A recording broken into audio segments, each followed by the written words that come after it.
Science infuse. Vers l'infini et au-delà. Bonjour. L'imaginaire lié aux mathématiques est peuplé d'une foule de nombres qui font maintenant partie de l'inconscient collectif.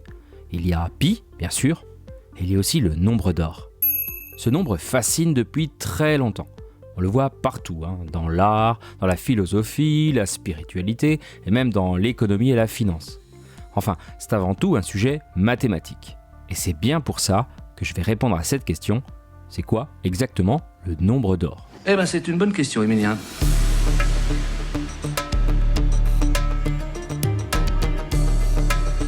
Le nombre d'or est un nombre aux caractéristiques remarquables. On parle souvent de lui comme de la divine proportion. Rien que ça. Il fait partie du cercle très fermé des nombres qui ont un symbole rien qu'à eux. Vous avez de la chance. Phi, la lettre grecque. On note Phi en hommage au sculpteur grec Phidias, 5e siècle avant Jésus-Christ, qui participa à la décoration du Parthénon sur l'acropole à Athènes. Mais pourquoi donc ? Qui est Phi ? Est-il aussi omniprésent qu'on le dit ? Non, en fait, il faut un peu démystifier le nombre d'or. Mais avant cela, définition. Sa célébrité tient probablement au fait qu'on le retrouve dans de nombreux domaines a priori éloignés les uns des autres. Et donc, ce nombre d'or va aider à révéler les liens sous-jacents à ces domaines. Déjà, on peut l'aborder de différentes façons. Géométriquement, c'est Euclide qui formalise tout ça. Il parle d'une proportion divine quand le rapport de deux longueurs inégales est égal au rapport du tout sur la grande. Autrement dit, si on prend A et B, deux longueurs distinctes avec A plus grand que B, on est en présence du nombre d'or lorsque A divisé par B est égal à A plus B divisé par A. C'est pas faux. Définition plutôt simple, ce qui explique peut-être son omniprésence tout autour de nous, ou pas. Ça, on va en discuter. En attendant, quand un rectangle présente de telles dimensions A et B, on dit que c'est un rectangle d'or. Son format, le rapport de sa longueur sur sa largeur, est égal au nombre d'or. Sa construction est plutôt simple à ce rectangle. Il faudra juste vous munir d'une équerre, bien sûr, pour les angles droits du rectangle, et d'un compas pour le report de longueur. Ce qui est fascinant déjà, c'est qu'on peut facilement construire, en dessinant un carré sur la longueur de ce rectangle, un autre rectangle d'or, du même format donc, mais aux dimensions plus grandes bien sûr. Idem à l'intérieur, et ainsi de suite. Vertige mathématique garanti. Le théorème de Pythagore nous apprend vite que cette longueur vaut 1 plus racine de 5, le tout sur 2, c'est-à-dire environ 1,61803, etc. Basé sur ce nombre irrationnel, on peut même construire à partir des rectangles d'or une spirale d'or à la descente infinie qui a d'ailleurs inspiré la preuve de l'irrationalité de Phi à l'italien Campanus. Algébriquement maintenant, on le trouve aussi, ce nombre d'or, comme unique solution positive de l'équation du second degré x carré égale x plus 1. Dit autrement, si on le multiplie par lui-même, cela revient à lui ajouter 1.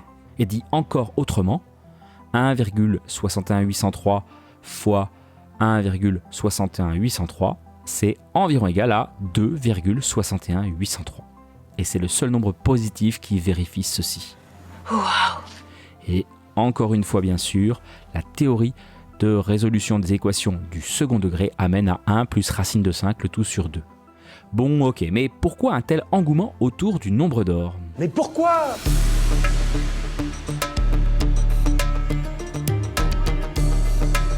C'est un très très vieux nombre, très vieux. Certains scientifiques parlent de lui quand on évoque la construction de la pyramide de Khéops en Égypte. Le sculpteur grec Phidias donc l'aurait également utilisé dans l'architecture du Parthénon athénien. Alors pourquoi Phi, pourquoi lui ? Le rectangle d'or est considéré par certains comme le rectangle parfait. Demandez à n'importe qui de vous dessiner un rectangle, il ne fera pas une figure en forme de frite ou un carré, qui est bien un rectangle. Non, il fera une figure qu'il jugera standard, l'image mentale qu'il se fait d'un rectangle. Ni trop gros, ni trop fin. Et le rectangle obtenu pourrait bien fortement se rapprocher d'un rectangle d'or. Faites l'essai. Bien sûr, oui, avec plaisir.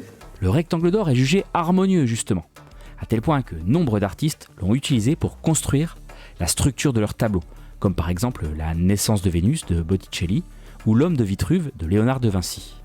J'aime beaucoup ce tableau. Après la Renaissance, il perd un peu de son intérêt mathématique. C'est là que commence le mythe.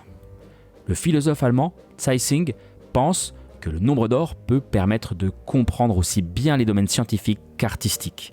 Et malgré une approche scientifique assez discutable, les théories de Zeissing séduisent notamment en France. Grâce au nombre d'or, il serait possible d'expliquer la beauté. Dangereux ça. Car quand on ne correspond pas à ces canons, l'exclusion sociale n'est pas loin. C'est quand même dangereux, hein. Comme les pythagoriciens n'ont laissé aucune trace écrite sur le nombre d'or, certains iconoclastes y ont vu le signe d'une découverte majeure qui doit rester secrète. Le nombre d'or serait la preuve incontestable de l'existence d'un groupe restreint d'initiés possédant la science mathématique absolue. Le problème, c'est qu'il ne faudrait pas tomber dans le travers de le voir absolument partout et rendre magique ce qui ne l'est pas. Les rapports sont tout autour de nous, bien évidemment, et donc fatalement, un certain nombre d'entre eux vont se rapprocher du nombre d'or. Sans aller aussi loin que les groupes d'illuminés mystiques fans du nombre d'or, il est très facile de le voir un peu partout dans la nature. Des écailles de pommes de pin aux étamines de tournesol, des cristaux de quartz en formation aux bras de la galaxie.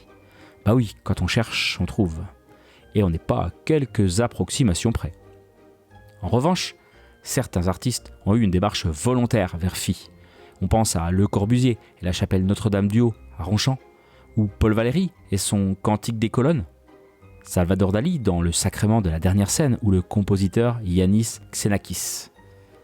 Mais aujourd'hui, en mathématiques, au-delà de la route traversée par Phi à travers la grande et la petite histoire de l'humanité, on ne peut l'évoquer sans penser à la suite de Fibonacci. La quoi ? Eh bien, on en rediscute dans le prochain épisode. Merci pour votre écoute. Science Infuse revient donc bientôt pour la suite de cet épisode mathématique. Au menu, des lapins, des horizons numériques, la suite de Fibonacci donc, et pourquoi pas un peu de musique. En attendant, n'hésitez pas à laisser 5 étoiles sur Spotify ou Apple Podcast, et moi je vous dis à bientôt pour de nouvelles aventures.